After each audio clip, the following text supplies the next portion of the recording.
farce in one act by Arnold Bennett. The year is 1900.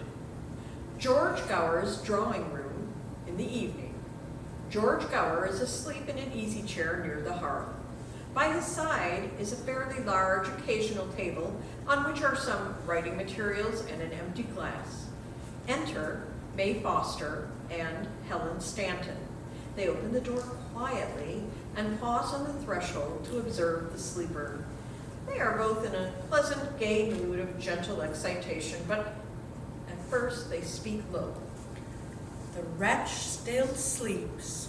Yes, a man is a marvelous thing. Such talent in some directions. Let's wake him now. I should think he'd had enough. Enough. Well, it's turned 7 and he must have dropped off just after lunch. 5 hours. He hasn't slept much for the last few nights. He's been so frightfully anxious. Anxious? And what about his poor wife? What about Ada's anxiety?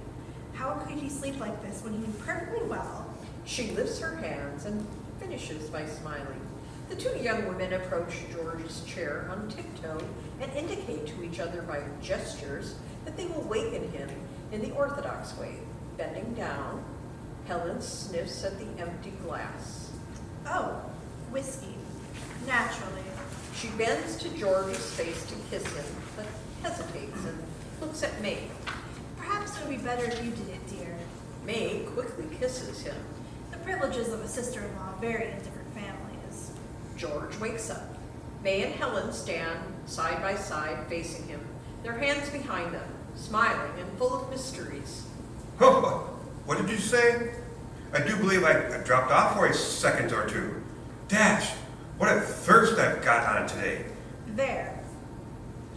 Well, what are you two staring at? How's Ada now? Doctor come yet? George, it's a girl. What's a girl? Who's a girl? It's a girl. The fact of his fatherhood dawns upon George. Well, I'm damned if this isn't the quickest thing of the kind that I ever heard of. He makes a bound for the door. George, come back. You mustn't go to her. She's asleep. Well, I am damned. Why, it can't be a quarter of an hour since I left her. He sinks back into the chair. George Gower, does it not occur to you that these terrible oaths are sadly out of place? Recollect that as a father, you are considerably less than a day old. Blasphemy from lips so young is an instance of infant depravity, such as even I, a district visitor, have seldom seen surpassed. Our curate at Ealing has composed a special form of prayer for young parents. I have brought it over with me, and I shall ask you to make it your own. In the meantime, I beg you not to disgrace the sacred name of Father. Think of poor dear Ada. Ah, my darling sister has behaved splendidly. Think of what she has been through. That's just what I am thinking of. And the more I think, the more I can't... Why, George, you silly. You've been asleep 5 hours. I swear I haven't. No more swearing, I entreat. You have been asleep 5 hours. It's turned 7 o'clock. Your daughter is some 3 hours old. Yes, and everything went off beautifully. Ada cried a bit. Ada was simply superb. Yes, she was, dear. She's asleep now, George, and the baby's the loveliest little thing. The doctor says he's never seen a finer. Yes, and the nurse says so too, and she's got lots of hair. And cry. She's got lungs like bellows. Why didn't you come in and wake me up? Answer me! For anything you knew, I might have been doing the most awful things to the sacred name of Father during those 3 hours, and quite innocently. Helen, you at least... Well, I did ask May to go down and sit with you. But, dear, I couldn't have dreamt of leaving Ada. Why not, dear? I came over specifically for Ealing and left my own little ones in earnest in order to see after Ada myself. And I came from Harrow, which is much further than Ealing. I haven't had any little ones, but if I had, I should have left them. I'm sure I should. I left Jack and the 2 kittens, and there was nothing left to leave. But it is a question of experience, dear. Well, I don't know, dear. It seems to me that common sense and a cool head are better than experience. But surely, dear, you don't suggest... Oh, we didn't... Gracious heavens, do you think the nurse would remember? Probably not. I've had 3 different nurses myself, and they're all alike. I'll just run up and see to it. George is mystified, as males are. Oh no, I'll go, dear. Oh no, I'll go, dear. Where were the safety pins put? I know, I'll go. My dear, I really think... If it's anything serious, hadn't you better both go? Further delay might be fatal. And I should like to avoid being cut off in my infancy as a father. May shall go. Not at all. I should much prefer Helen to go. She is so experienced. There's a pause, and then Helen, pursing her lips and looking as much like a martyred saint as she can, departs. A girl? Oh. George, what's the matter? I thought all the time that you didn't receive our news with that ecstatic abandonment of joy, which I believe is usual under the circumstances. Why aren't you glad and proud? Why don't you weep happy tears of relief and contentment? Is it possible you are so lost all parental feeling as to be indifferent when your wife presents you with a dear little darling baby? May, you're a very decent sort. But if you say 2 more words in that strain, I'll go upstairs and wring that kid's neck. I couldn't permit any child of mine to be a niece to a woman who talked like that. Remember that as a father, I have duties, responsibilities. You're not well. I see it now. You're suffering. Of course, it must be a great strain on the system to wake up and find yourself a father. George, forgive my hasty speech. You must take a little nourishment every quarter of an hour till the symptoms pass. A great strain it was. Strain? If you knew the strain I've been bearing for months past, haven't you noticed the dark rings under my eyes, the unnatural brightness of my orbs, the hectic flush of my cheeks, the bald spot on the back of my head? Strain, my dear sister? I have a secret and a terrible woe. A woe which, with courage worthy of an Englishman and a parent, I have shared with none. May, I am undone. Who has undone you? My beloved wife, 3 hours since, as I slept, I feared it. I have feared it for many weeks. Listen, 5 or 6 months ago, Uncle Francis said that if it was a son, he would settle 10,000 pounds upon it. And if a daughter? He coldly declined to consider the possibility of such a thing. You know the special brand of ass he is sometimes? I had nothing to anybody, not even to my wife, for I felt that it would worry her. Imagine my condition of mind, my agonizing suspense. Do you wonder that I have been wakeful night after night? Do you wonder that? From pure weariness and fatigue, I should fall asleep, and this very afternoon on my undoing. Oh, May, to be a father is not so simple and pleasing as a superficial observer might fancy. It certainly isn't, especially if you happen to be occupied with being a nephew to Uncle Francis at the same time. Uncle Francis, Uncle Donkey, Uncle Nincompoop, Uncle Booby, Uncle George! Bachelor, pompous old bachelor. Upon my soul, to see the way bachelors behave themselves in these days make me sick. Don't forget, you were a bachelor yourself less than a year ago. Only in practice, not in theory, not in theory. I maintain that all bachelors are idiots. Look at Uncle Francis.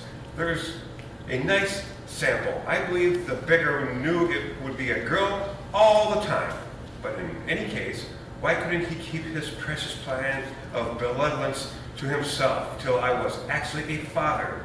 Then, unless the sex of my child happened to please his fastidious taste, he need have said nothing. I should have been spared all his anxiety, and I should have been no worse off. Well, George, it's a great pity, of course. I suppose he won't withdraw the condition? not he. After all, you are no worse off. Uncle hasn't robbed you of anything. Oh, hasn't he? I like that.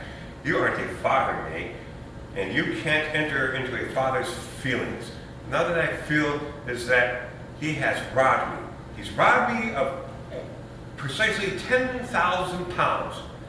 Here am I, engaged in the onerous and expensive task of founding a family. I see 10,000 pounds within my grasp. The inhuman monster positively dangles it before me. And then, through no fault of mine, I repeat, through no fault of mine, it is snatched away. Never mind, George. You're doing splendidly in your profession. You know you are, and you'll soon have done a large practice together and made 10,000 pounds all of your own. Never mind. But I do mind. I will mind. I won't be robbed. I absolutely decline to be jockeyed out of a large sum of money on a mere quibble of physiology. The idea is revolting to my legal intellect. Something must be done, and done quickly. I'm afraid it's a little late, George. Rot! We must think of something instantly. Uncle Francis is certain to call tonight. I wish he lived in the next hemisphere instead of the next street. That would give us a chance. May, you must help me. I rely on you.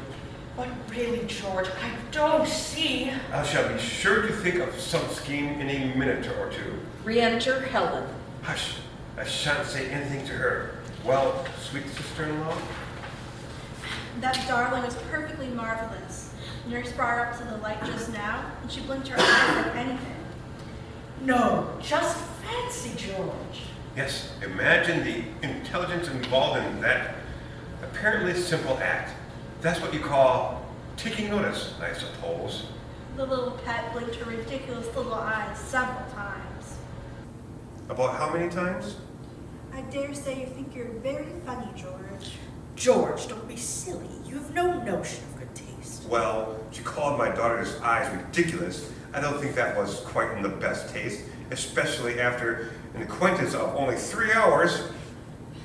Dear Ada is awake now, and she did say she would like to see you for a minute, but I doubt whether in your present mood. George is at the door in a second. George! Well? Be good to her, George. And mind, you must only stay a minute or two. My dear, you had better go with him. We cannot be too careful. Now just scribble a line to Ernest. She sits down to write at the table. Now, Papa. Exit George and May. My love, just a word to let you know that all is well, and Ada has a little daughter, rather weak and puny, I fear, but we cannot expect all children to be as strong as ours. Ada was very brave, but it's fortunate I came, as no one seemed to have any idea of how to manage. May Foster is very kind-hearted, but so girlish. Shall return Thursday, if I can be spared. Love to the chicks. Don't forget what I told you about going to bed early. With fondest love from your little Nell. P.S. No time for more. Folding up the letter, enter Francis Gower with hat and stick. Good evening. Good evening. I must introduce myself. I am Mrs. Ernest Stanton, George Gower's sister-in-law. You, I feel sure, are Mr. Francis Gower, George's uncle. They shake hands. Delighted to make your acquaintance, Mrs. Stanton. You knew me for a Gower at once, then? Yes, you have the unmistakable Gower eyes, wicked ones, only more so. They sit down. You flatter me. Flatter you, Mr. Gower? How so? When I see eyes like yours, I always say to myself that their owner has ensured the happiness of some innocent and trusting woman. I beg pardon. I am not, By not marrying her. in that sense, I may certainly claim to be the benefactor of your sex. When I review my mind, the vast failings of charming women whom I have not married, Of course, you want to know about Ada? Yes, I thought I would come round and inquire before sitting down to dinner. I was given to understand that there was an expectation, a surmise, suspicion that, Well, Mr. Gower, I have good news for you. Ada has a daughter. A daughter! How delightful. You said a daughter. Yes, just after 3 this afternoon. Rather an unusual hour. Indeed, indeed. I fear I am quite at sea in the minute details of these matters. Are the mother and child both doing well? Splendidly, splendidly. My sister has behaved admirably. During the foregoing conversation, Helen has just put her letter in an envelope and addressed it. She now goes to the mantelpiece and rings the bell. And the child, how did it behave? Oh, well, Mr. Gower, as you say, you are rather at sea in these matters. It is so difficult to mold one's inquiries in quite the right form. Now, at funerals, I assure you that I am unimpeachable. I have often been told so. Question of practice, I suppose.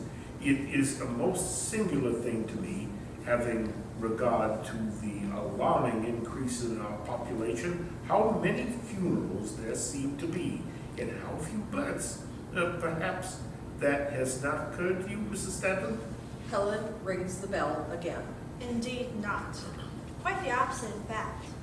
Did you hear that bell ring? Distinctly. That is the 5th time I have rung it at least. These events upset a household from attic to basement. So far, can one be of any assistance to you? Oh, no thanks. I only want to get this letter posted. If you'll excuse me 1 second. He rises and opens the door for her. Of course, George is in high spirits. Oh, yes. But he conceals his feelings. Men do, you know. They think it's manly. Helen exits. Just so. Well, Mother Nature, you with the inscrutable ways, you've saved me 10,000 pounds in this day. I reverence you. You're a bit of the right sort. I've got through safe at this time, as it happens, but I must really cure myself of these fits of impulsive generosity. Now, if it had been a boy, I suppose George would actually have expected me to fork over that 10,000, and I suppose, like a good-natured ass, I would have done so. The door bursts open and George and May enter quickly. Isn't she a pretty little thing? The two perceive Uncle Francis and stop short. Yes, he is. Hello, Uncle Francis. Good evening, Uncle. Rather warm, isn't it, for this time of year? You look rather warm, my dear. They shake May- hands. Well, what's the news, Uncle? Been to the city? No, this is the first time I've been out today. I thought I'd just walk round before dinner to inquire. To inquire? About what? Oh, yes, of course. You mean about Ada. Well, Uncle, I'm glad to say it's all right. Isn't it, May? Yes, it's absolutely all right. Ada is doing well, and I am the father of a fine boy. A boy! Yes. Now, come, Uncle, bear up. I know it must be a blow to you, but heavens, what's 10,000 pounds to a man of your fortune? Why, it's less than a figure to me, isn't it, May? Yes, George, it is. I think it was very noble of you, Uncle, to offer that 10,000 pounds, though the actual parting with it to a person of your economic mind cannot fail to be agonizing.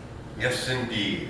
When I first heard that my child was a boy, I said, I wish for Uncle's sake it had been a girl. Didn't I, May? You did, George. You were sitting in that chair, and I stood here, and you said, I wish for Uncle's sake it had been a girl. Those were the very words you used. My sympathies went out instantly to you. Uncle, you will have to write me a check for 10,000 pounds this very night.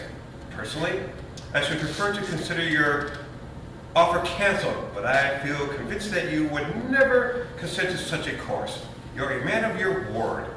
You said you would settle 10,000 pounds upon my child If it was a boy, it is a boy, and you will. Are you sure it's a boy? Now what the deuce? Sure, it was a boy. Well, what do you take me for? I take you for a father suffering from some nervous disorder. You mean I'm a little excited? Well, isn't that natural? You wait till you're a father, Uncle. I bet it'll make you sit up. But fancy you asking me if I'm sure my own child is a boy? Yes, Fancy. Uncle, you should be more careful. To a man in George's delicate condition, so recently a father, anything in the nature of a shock might easily bring about the most serious results. You are right, my dear little girl. Pardon a rough old bachelor not accustomed to the etiquette of paternity. I suppose you have yet to decide on a name or names for this marvelous infant? Well,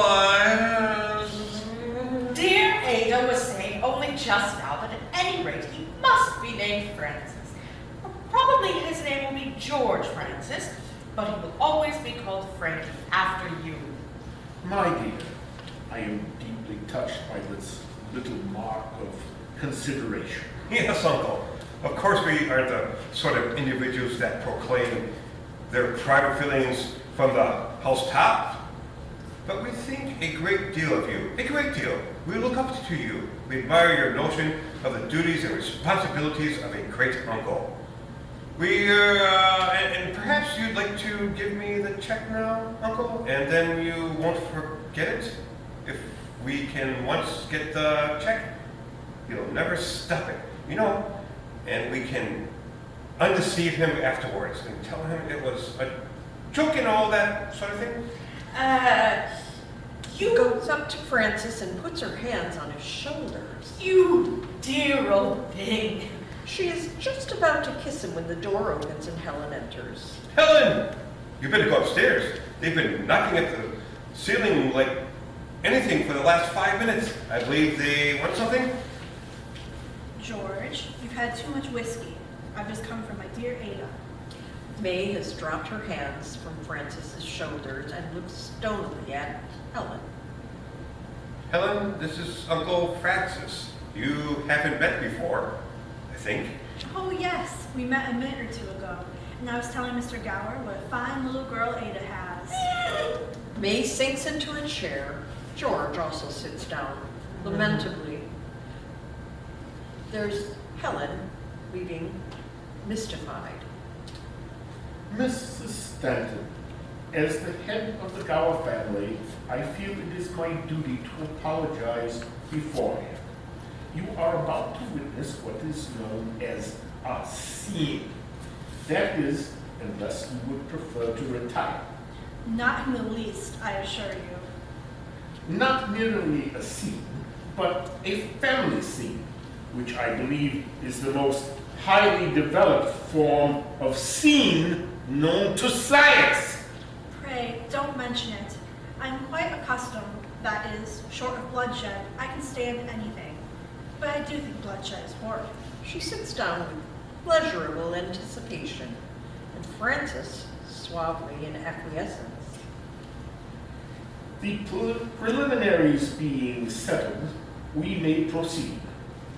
George, why have you been lying to me? Lying to you, Uncle? Lying, Uncle! Suddenly, May crosses over to Helen and they embrace. Helen sympathetically rising to the height of May's emotion. May then sits down again. I used the word. Oh, yes. I see what you mean. I see what you mean now. I see. What eyesight? Well, I was just carried away by one of those sudden impulses that one has. You know, that was it, wasn't it, May? Yes, George, that must have been it. The sort of thing that comes over you, Uncle, before you know where you are. Comes over me? No, Uncle, not you.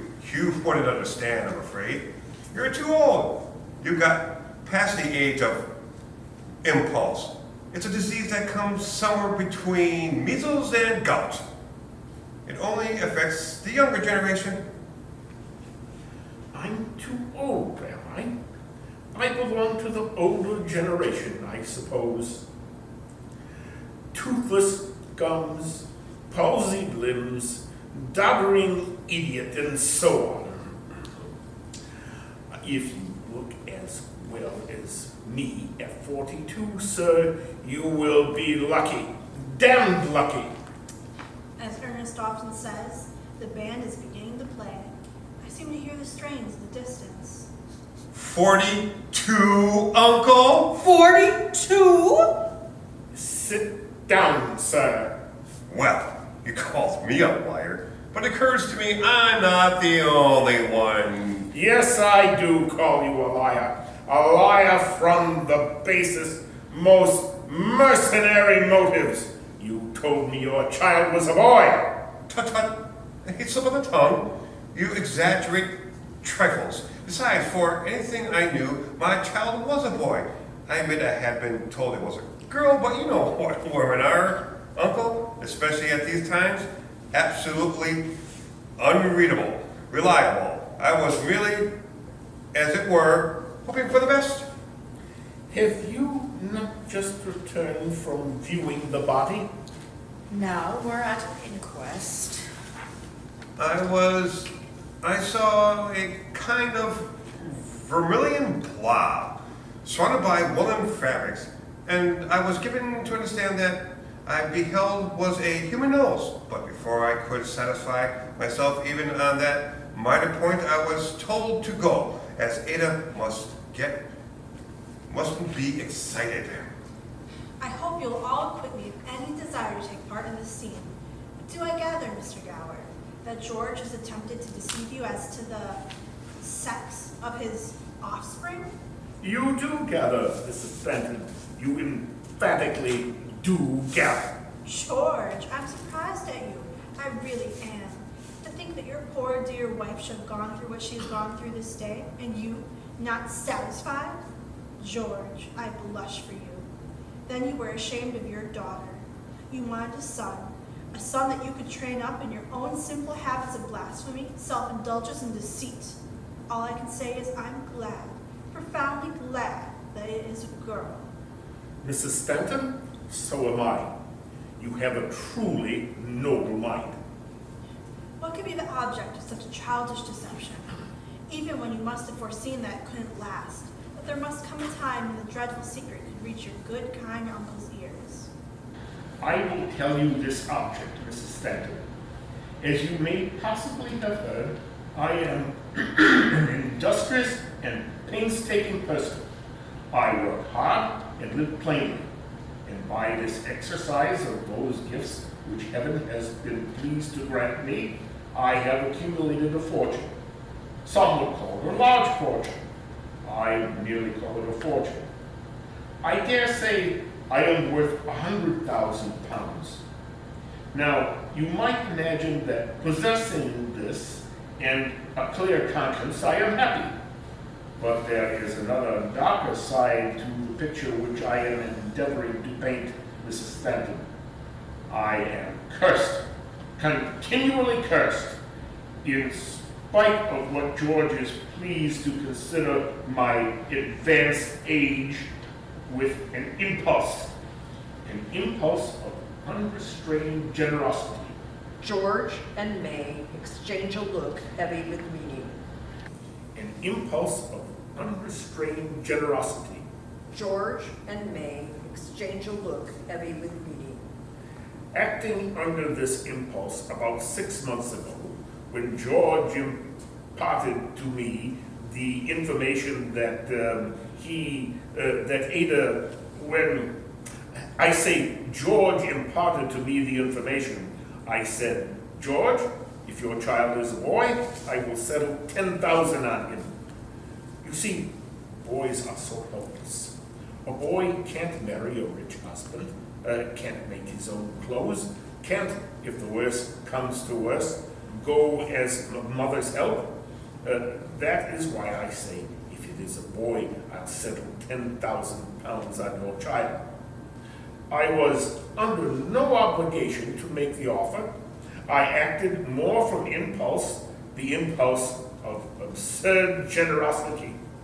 And how does George repay me? By lying to me. And what is worse, getting his sister to lie to me. In order to obtain a paltry 10,000 pounds, which she is willing to stain his honor with a lie. Bah! You, Mrs. Stanton, with characteristic insight and common sense, have at once put your finger on the most despicable aspect of this painful affair. The lie was useless, futile, silly. George, did your wife know of your uncle's offer? No, I kept it from her. I thought it would worry her. That's perfectly true, Helen. He said so to me himself.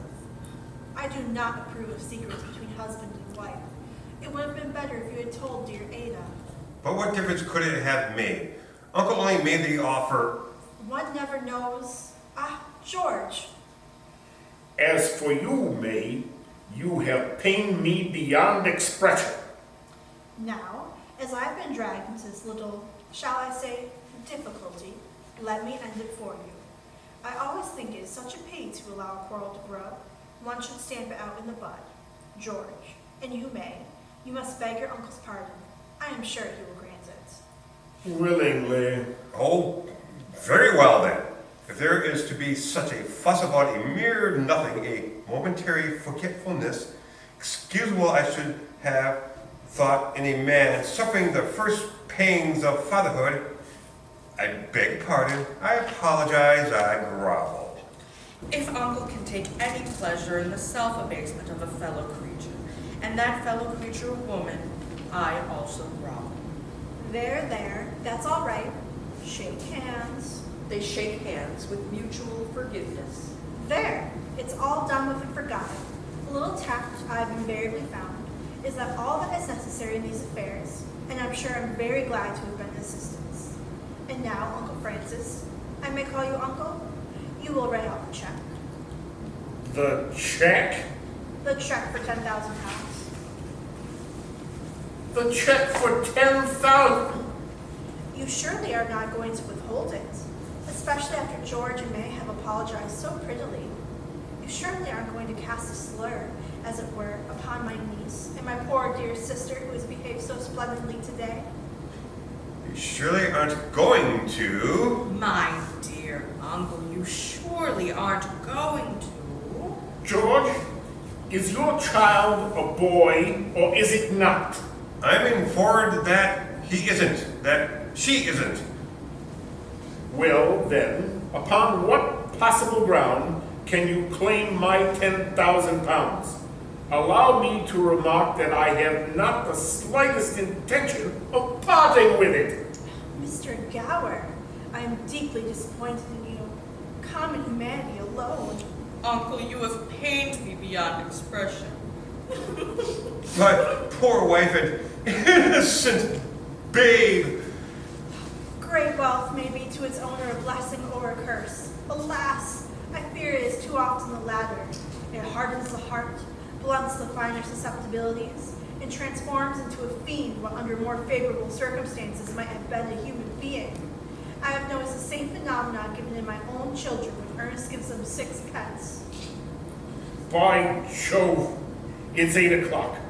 I shall be late for dinner. Yes, that's it. Go. Go and consume dainties out of season and drink expensive wines, while your own flesh and blood eat the bread of sorrow. Center all your thoughts on yourself.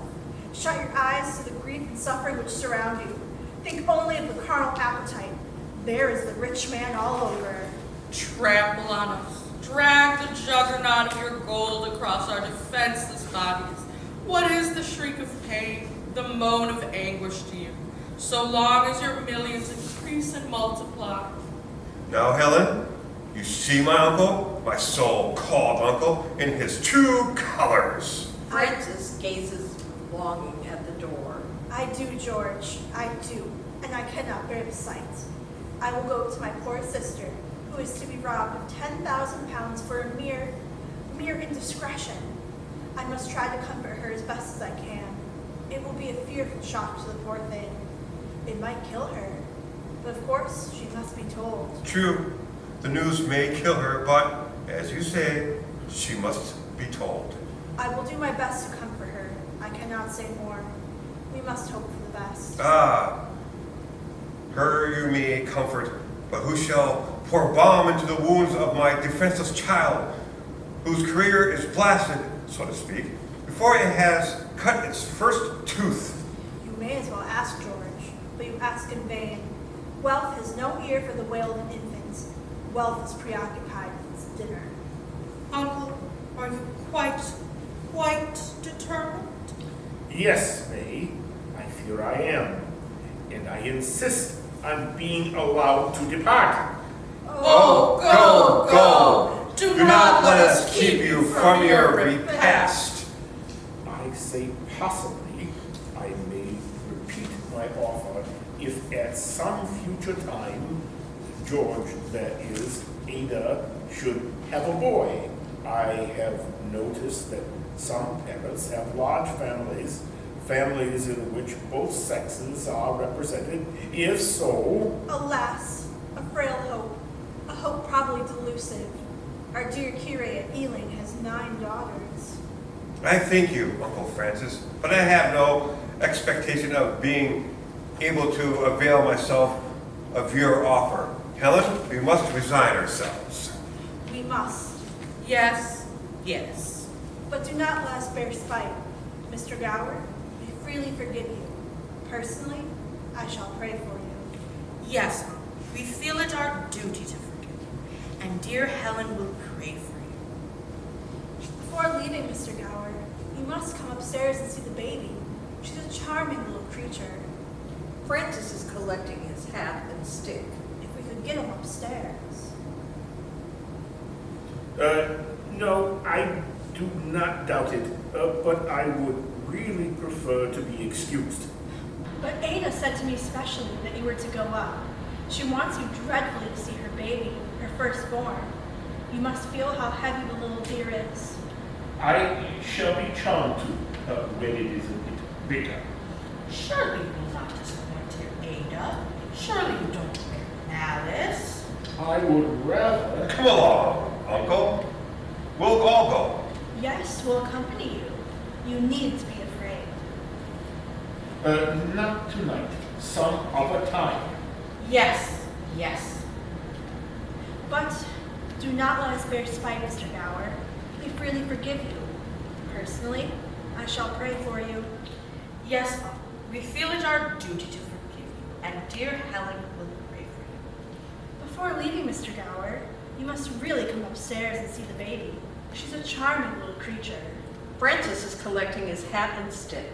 If we could get him upstairs. I do not doubt it, but I would really prefer to be excused. Francis is edging toward the door. But Ada said to me specially that you were to go up. She wants you dreadfully to see her baby, her firstborn. You must feel how heavy the little dear is. I shall be charmed to when it is a bit bigger. Surely you will not disappoint dear Ada. Surely you don't bear malice. I would rather. George takes him by the arm. Come along, Uncle. We'll all go. Yes, we'll accompany you. You needn't be afraid. Not tonight. Some other time. Oh, come on. Holding back with all his strength. George, I will not. The 2 great rules of my life are never to enter a sick room and never to handle babies. And you ask me to break both of them at once. Oh, stuff. The man's shy, actually. Make him come, George. No, George. I entreat. I once handled the baby. Well? I dropped it. Did it die? No, I sometimes wish it had. Oh, who was it? It was you, George. And your mother fainted. Oh, you dropped me, did you? Was I injured for life? Maimed? Crippled? Happily not. A jolly good thing for you. I'll teach you to drop me and make my mother faint. Come on now. Excuse me. I pray you excuse me. I'd give a good deal to be out of this. How much would you give? Would you give a lot? Would you give 10,000 pounds? I feel it coming. What? My impulse of extravagant generosity, my terrible charitableness. There! Perhaps a pen and ink would assuage me.